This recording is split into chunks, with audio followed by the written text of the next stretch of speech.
হযরত আবু হুরায়রা রাদিয়াল্লাহু তাআলা আনহু হতে বর্ণিত আছে যে রাসূলুল্লাহ সাল্লাল্লাহু আলাইহি সাল্লাম ইরশাদ করিয়াছেন, প্রত্যেক মানুষের উপর জরুরি যে সূর্য উদয় হয় এবং প্রতিদিন আপন শরীরের প্রতিটি জোর বা গ্রন্থির পক্ষ হইতে উহার সুস্থ ও অচল থাকার শুকর হিসাবে একটি করিয়া সদকা আদায় করে তোমাদের দুই ব্যক্তির মধ্যে ইনসাফ করিয়া দেওয়া একটি সদকা। কাহাকেও তাহার বাহারের উপর বসাইতে অথবা তাহার সামানপত্র উহার উপর উঠাইতে তাহার সাহায্য করা একটি সদকা। ভালো কথা বলা একটি সদকা।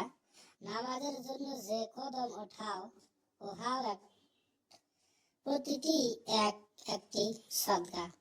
পথ হইতে কষ্টদায়ক জিনিস সরাইয়া দাও উহাও একটি সদকা।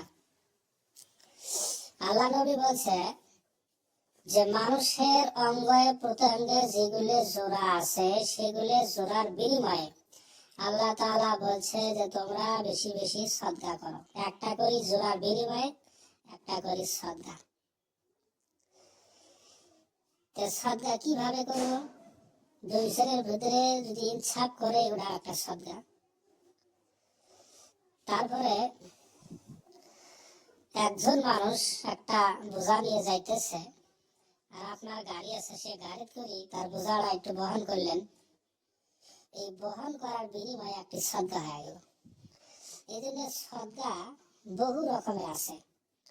ভালো কথা বলা একটা সদকা।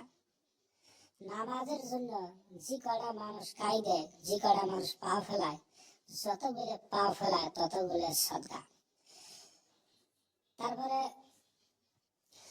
তারপরে রাস্তার মধ্যে যদি কোনো কষ্টদায়ক জিনিস যদি থাকে সেটা সরা দাও সদকা।